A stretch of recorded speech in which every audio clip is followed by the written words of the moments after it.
Hello there, I'm Mark Griffiths, a client partner at New Leaf Training and Development.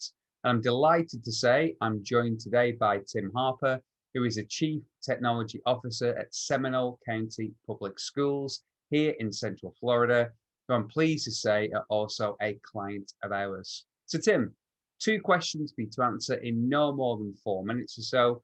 We do call this Take 5 for a reason.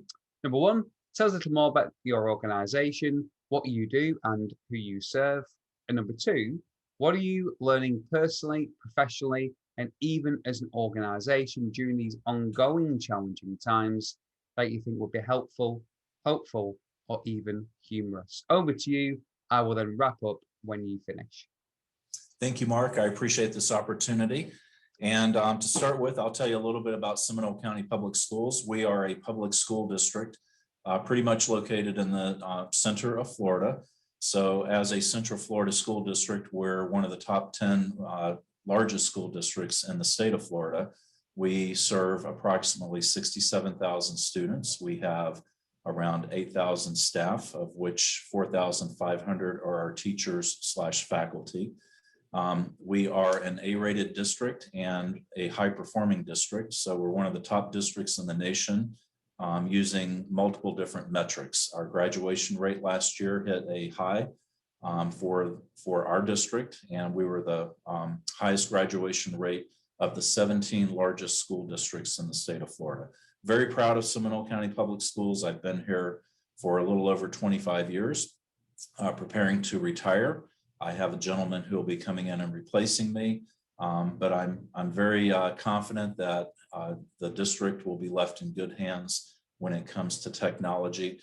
It is probably important to say that I'm a former classroom teacher, so I kind of took the non-traditional route into the CTO role, but it's been good to me this career, the second career for me, and I've thoroughly enjoyed it, would not do anything different. In terms of what we're learning, personally, professionally, and as an organization, I'm sure I'm going to say some things that other speakers have spoke about as we kind of round the corner, hopefully, with the pandemic and vaccinations being administered. So to start with, personally, I'm learning about retirement, a lot about retirement and how to transition in a healthy way into retirement and make sure that I'm not moving, as one of my predecessors said, I'm not retiring, but I'm moving from one adventure to another. So I've tried to look at life as an adventure, and I'm stepping through this door and heading into another adventure. Who knows where it will take me, but I'm very excited. Professionally, especially coming through a pandemic, which none of us expected, I'm sure none of us wanted. What are the things that I've learned that has impacted me the most? And I'm just going to pull some information from from a book that we recently went through called The Power of a Positive Team. So some of the things that I've learned professionally, and I would probably say as an organization, I could speak, holistically from the organization standpoint, is that number one, when you head into a pandemic, which we all have lived for the past year plus, there's no playbook. So I remember that as we headed into the pandemic last March, coming out of spring break, we were all going into lockdown, for lack of a better word, and people were looking to leadership for answers to the questions. And I remember on several occasions making the comment that we're all writing the answers to the questions because there's no playbook for this. So we have to be confident. We have to make sure that we're working together and that we have patience. And I think the word of the day or of the year that came from our superintendent in terms of dealing with students and faculty and staff, we have to be empathetic. Everybody's going through different sets of challenges, including at the leadership level. So we have to be patient. We have to kind of walk in their shoes, or try to as much as possible, so that we can provide the support and assistance that they need. So number one, we're always better together than we are apart. Doesn't take away from the individual talent, but you cannot set aside the value of the team. So in this case, I think we could all say that we were all committed, hopefully, to something bigger, and it takes a team to make sure that we're still providing that service to the customers or the clients that we have in our world. And each of us have different sets of customers, in Seminole County Public Schools. Of course, our stakeholders, our clients are the students, the faculty, staff, and the community at large. So how can we provide that during this unprecedented time of a COVID-19 pandemic? The next part, and again, I'm just pulling this right from the book. This is a quote. Talent will only take someone so far, but with a team, they can create the impossible.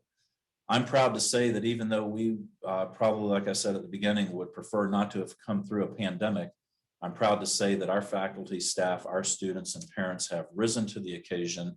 And I believe that we have met more or less the impossible of maintaining that high-performing district during a pandemic. So together, we have achieved that. And then lastly, I do believe that I have put something of myself personally back into my career, into my organization. The most valuable investment that I can make as a professional educator is to invest in those who are coming behind me, whether that's students in my classroom back in the 1980s and 1990s, or whether that's staff on my team. And I believe, looking back, that I have done that. I think that I'm leaving this team of information technology in Seminole County Public Schools in great hands with the gentleman who's coming behind me, but also, and more importantly, with the team of individuals who are going to take this to the next level. I'm looking forward to seeing what they're going to do in Seminole County Public Schools, and it's going to make me even more proud of this district. So I appreciate that, and thank you for this time to share. Let me just end this. Let's all strike the word "me" from our vocabulary, and let's use "we" as we go forward. We've learned how to work together. Let's not put those lessons behind us as we come out of the pandemic, hopefully, knock on wood. Let's make sure that we continue working together as a team and take what we've done through the 2020 and into 21 to even greater heights as a society. Wonderful. Well, on behalf of everyone watching this back, thank you, Tim, for your insights and the great work you have done at Seminole County Public Schools, and happy retirement for later this year. Have a great rest of the day, everybody, and goodbye. Goodbye.